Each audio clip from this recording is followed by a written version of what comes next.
Bonjour DP. Bonjour. Nous vous avons pris en scope aujourd'hui pour que vous nous fassiez la situation politique de notre pays. Premièrement, nous voulons savoir que les opposants et le parti au pouvoir se tiraillent, soi-disant. Le parti au pouvoir dit que ce sont les opposants qui bloquent les réformes. Les opposants aussi disent que c'est le parti au pouvoir qui bloque les réformes. Quelle analyse faites-vous à cela? Ben moi, je vous retourne la question. Souvent, quand on fait une enquête, on demande à qui profite le crime. Si les réformes ne sont pas faites, à qui ça profite? Alors, si vous répondez à cette question, vous aurez répondu à tout. Si on ne fait pas les réformes, ça profite au parti au pouvoir. Et ça ne peut pas profiter à l'ANC. Alors moi, ça m'étonnerait que l'ANC bloque les réformes. Comment est-ce que l'ANC peut vouloir aller au pouvoir et en même temps ne pas aller au pouvoir? C'est une contradiction. Alors moi, ça m'étonne qu'on dise que ce soit l'ANC qui bloque les réformes. En tout cas, les réformes, ce n'est pas l'ANC qui en a besoin, mais c'est tous les Togolais. Parce que c'est ça qui peut nous amener la paix et la prospérité dans ce pays. Mais quand il n'y a pas de réforme, il n'y a pas de paix civile, il n'y a pas de stabilité, évidemment, à un moment donné, le pays, ça peut tourner mal tout dans ce pays. Voilà. Oui, l'ANC a affirmé la fois passée à leur conférence de presse que le parti au pouvoir dit que le compte est à rebours, que Ford doit se présenter encore 2 fois. Qu'en dites-vous à cette propos? Mais que Ford se présente 2 fois, bon, évidemment, ça c'est les propos des hommes politiques. Et moi je me dis, pourquoi est-ce que les législateurs qui ont dit qu'il faut limiter les mandats, pourquoi ils ont dit qu'il faut limiter les mandats? C'est parce que quand quelqu'un reste trop longtemps au pouvoir, ça a des conséquences. C'est comme vous allez chez le médecin, il vous dit il faut prendre 2 comprimés de paracétamol par jour, pas plus que ça. Mais si vous en prenez plus, alors ça aura des conséquences sur votre santé. En politique aussi, c'est ça. Quand on dit qu'on ne peut pas faire plus de 2 mandats, c'est que les législateurs, ceux qui ont plus d'expérience que nous, savent que quand on fait plus de 2 mandats, ça a des conséquences sociales, des conséquences politiques et tout. Si des gens luttent aujourd'hui pour que Ford fasse plus de 2 mandats, alors il faut qu'on s'attende aussi à en avoir les conséquences. Quelqu'un qui reste trop longtemps au pouvoir, il y a ce phénomène d'abord, le phénomène d'accoutumance. Il est habitué au pouvoir, donc il ne veut plus partir. Il a le temps de construire des réseaux pour empêcher toute élection transparente.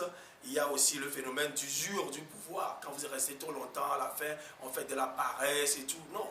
Mais quand l'alternance est là, est décrétée, du moins quand on décrète la limitation du mandat, alors tout le monde bouge. Tout le monde veut que, il sait qu'après 2 mandats, il va partir. Alors il veut marquer son temps. Il veut travailler le plus possible.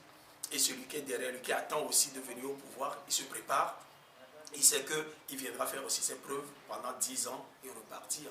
L'alternance, c'est toujours bien. La limitation des mandats, c'est toujours bien. Pas pour les hommes politiques, pas pour Fabre, pas pour Ford Gnassingbé, mais pour le peuple togolais. Quand nous dirigeons un pays, c'est pour les citoyens et non pour les partis politiques. C'est pour ça, moi, je dis toujours, il faut distinguer les aspirations des leaders politiques et les aspirations, disons, les aspirations des leaders politiques de l'opposition et les aspirations des opposants. Les opposants, c'est tous ceux-là qui n'ont pas du travail, tous ceux qui ne trouvent pas à manger, tous ceux qui souffrent, tous ceux qui pensent que ce soit un autre parti qui dirige le pouvoir et qui dirige le pays. Mais les leaders de l'opposition, c'est les Fabre, les Boulbol et tout ça. Leur intérêt est différent de notre intérêt à nous, population. Je ne sais pas si vous voyez un peu ce que je veux dire. Il ne faut pas confondre ce que les leaders veulent, les leaders de l'opposition veulent, et ce que l'opposition veut. Tous ceux qui s'opposent au pouvoir, tous ceux qui sont fatigués d'UNIR et du RPT. Voilà. Donc si UNIR et le RPT restent encore trop longtemps, imaginez la souffrance de tous ces gens-là qui va continuer, la désespérance. Après 50 ans, ils pensent que ça va continuer indéfiniment. C'est quand même dur. Oui, nous avons appris hier que le chef d'État est parti en France pour faire hommage au journal Charlie Hebdo. Qu'en dites-vous à cela que nous avons vu dans ce pays que le chef d'État a appris? Il est au caution de la fermeture des radios dans ce pays et il est caution de retirer les récépissés des presses dans ce pays, mais il est parti en France pour fait hommage à la presse hebdo et Charlie Hebdo. Quelle analyse faites-vous à sa visite? Non, je ne sais pas. Je ne crois pas que M. Faure Gnassingbé soit parti en France pour lutter ou bien pour prôner la liberté de la presse. Non. Je crois qu'il est allé pour se prononcer ou bien pour se prononcer contre le terrorisme. Et les gens sont allés là-bas, ce n'est pas parce que la liberté de presse est menacée en France. Si vous allez en France, la liberté de la presse n'est pas du tout menacée. La France est un pays libre où les gens disent ce qu'ils ont à dire. Mais c'est le terrorisme qui a poussé les chefs d'État africains à y aller. Parce qu'ils savent que nous, aussi en Afrique, on est menacés par le même terrorisme. Vous avez vu au Mali, quand les terroristes sont attaqués, c'est la France qui est venue à leur secours. Maintenant, celui qui vous soutient, qui vient à votre secours, lui-même, il est attaqué. Vous voyez qu'il y a de quoi paniquer. C'est pourquoi tous les chefs d'État sont allés là-bas pour soutenir la France. Parce qu'ils savent que c'est la France qui est là et eux aussi, ils sont là.